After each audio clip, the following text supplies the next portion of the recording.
Well, March has come in like a lion, not necessarily with precipitation, but with bitter cold weather and, of course, winds anywhere from 35 to 50 miles an hour. We hope it goes out like a lamb, but still, even as we try to leave winter and head to spring, we've got a little bit of sunshine coming from the Sharon Playhouse, and we've got with us the guys that make that sunshine possible. Robert and Alan are with us. Robert, Alan, thanks for joining us today. Well, good morning. Good morning. You're welcome. Thanks for having us. Now, we should let you folks know that we're doing this call in the morning out to California, and these guys are getting up at the crack of dawn to do this, so we really appreciate that. Well, absolutely. For you, Marshall, anything. Okay, so let's talk about something very interesting that you guys have announced, and that is that you're launching a festival of new 10-minute plays and musicals, and you're calling it the Sharon Playhouse Writers Playground. Okay, where did this idea come from? Either one of you can start off and take with it. Well, it's me, Alan, here. I'll start off. So our wonderful vice president of our board, Sarah Combs, came to me and said, there are so many talented, wonderful people in our area, in the Connecticut area, reaching over into New York a little, this way, that way, up into Massachusetts. So many talented writers, producers, performers. Why can't we do a festival and of plays? And I said, that's a terrific idea. And so then we molded out, put it together, added the musical element to it as well, because we are a musical theater company, so why not? And I know I have seen a lot of fun little 10-minute musicals in my time. So we just put it all together, put it out to 50 miles within the radius of the Playhouse. And I'm going to tell you right now, the submissions are already coming in. Woohoo! Well, I would imagine so, because I think what's great about this, it's really open to people in this area. Doesn't matter how old you are, doesn't matter what your background is. Nope. If you've got a story that you want to tell and you can do it in 10 minutes, I think it's a great idea. It opens it up to an unlimited number of people. Absolutely. And we started, again, Sarah and I just banding about what it was, what it wanted to be. It was mostly adults and plays.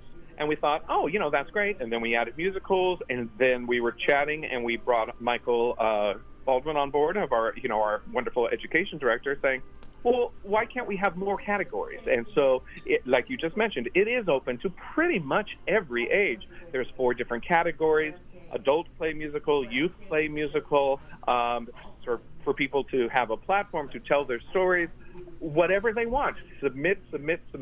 We're going to look through absolutely everything, and we're excited that we can include youth as well as adults.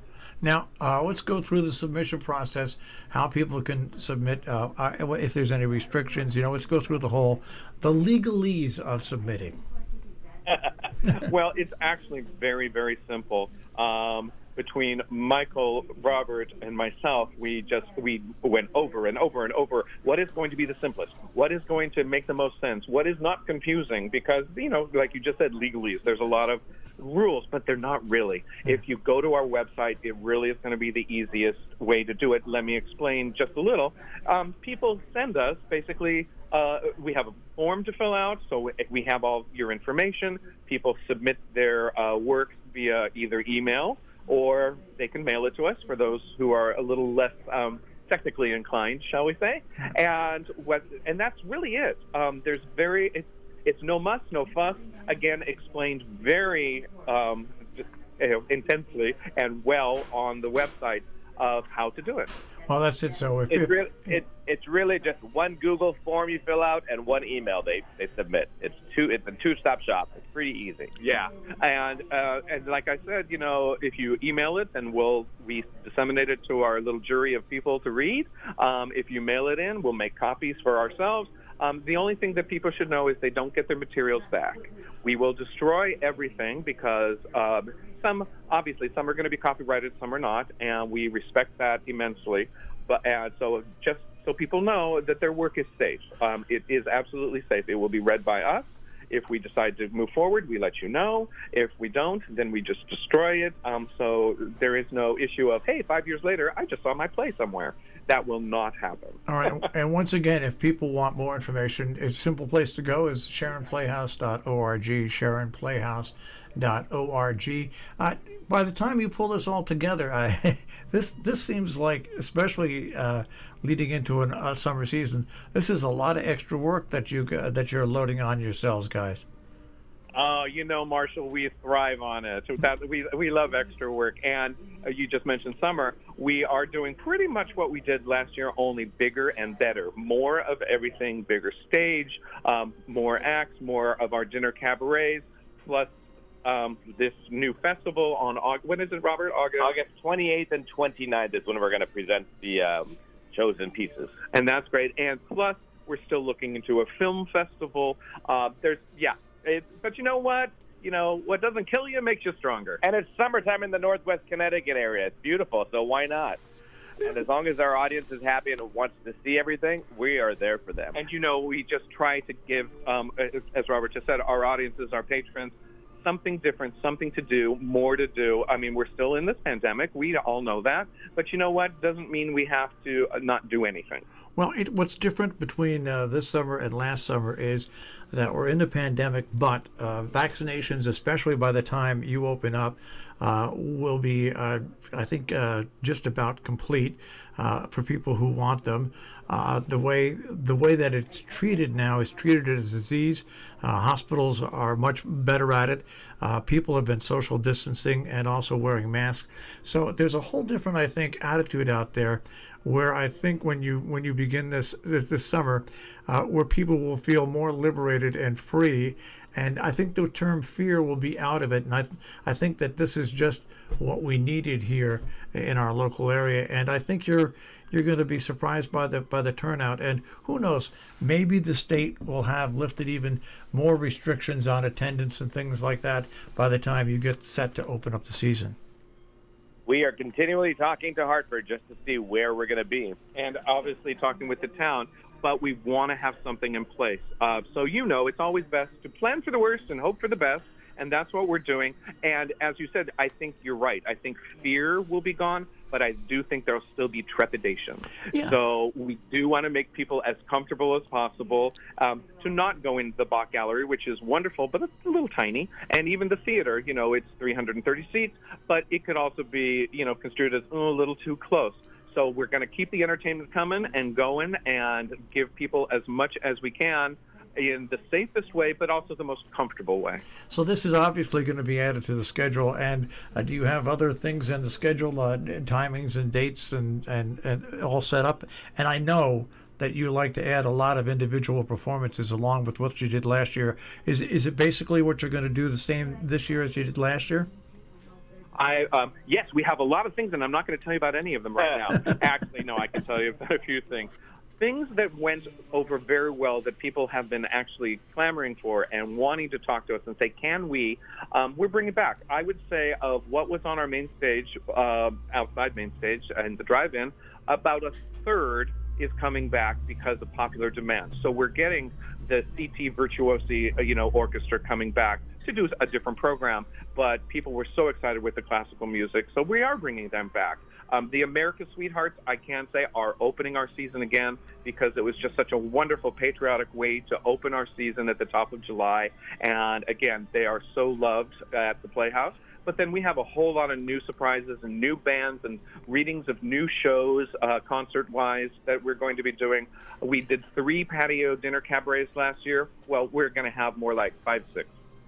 If not more. We're going to send out some information to some local musicians because we really want to get some local talent on our patio stage as well. So be sure to tune in and keep listening for that because there's so many great rock and rollers in our local area, so we want to showcase them as well.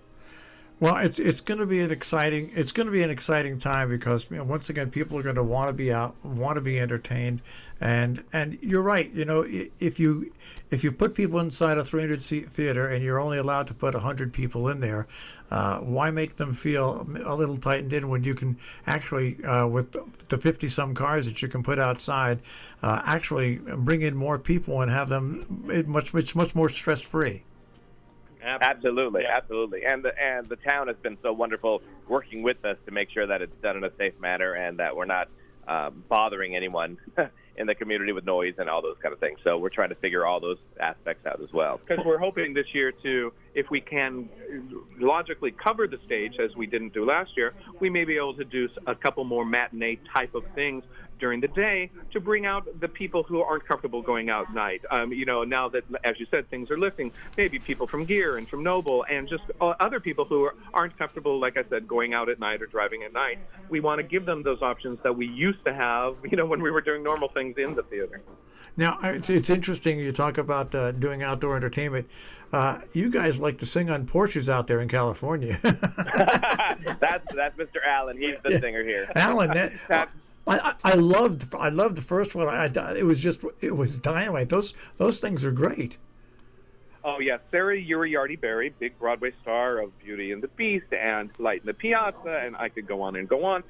She, again, people are thinking outside the box. She has this wonderful porch. She lives here in Long Beach, California, and she started this at the very beginning of the pandemic, just entertaining her neighbors. She has gotten upwards of 100 people at times, and now people are just going. We're going tonight just to watch.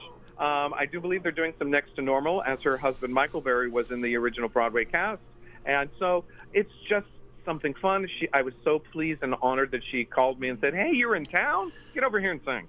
I think that's great. So we'll get back once again to the Writers Playground. If people want more information on how they can submit, SharonPlayhouse.org. You'll find it all there, and how you can get that information in. We've got it posted on our social media pages, and of course, we're all awaiting for the full season at the Sharon Playhouse this summer season. Once again, it's coming. It's coming.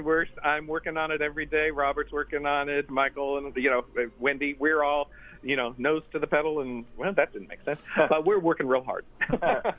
It's going to be a fun summer. There'll be a lot of music, a lot of things throughout the decade. So you'll hear some 50s, 60s. There's some, it really is through the decades, actually. Yeah, so it'd be fun. And our wonderful Motown show is coming back bigger and better. We're doing a little tweaking on that. It's just going to be great. Well, we can't wait for it to happen, and I'm going to keep looking for your live videos from out there in California. The gauntlet has thrown. Yeah, that's right. All right, guys. Hey, have a great rest of the winter, and can't wait to see you when springtime comes in. Thank you so much, Marshall. Thanks, Marshall. Thank you, everyone. Take care, guys. Once again, two extremely talented guys are both Robert Levinstein and Alan Weger from the Sharon Playhouse. More information on, once again, the Writers Playground and the upcoming season at SharonPlayhouse.org.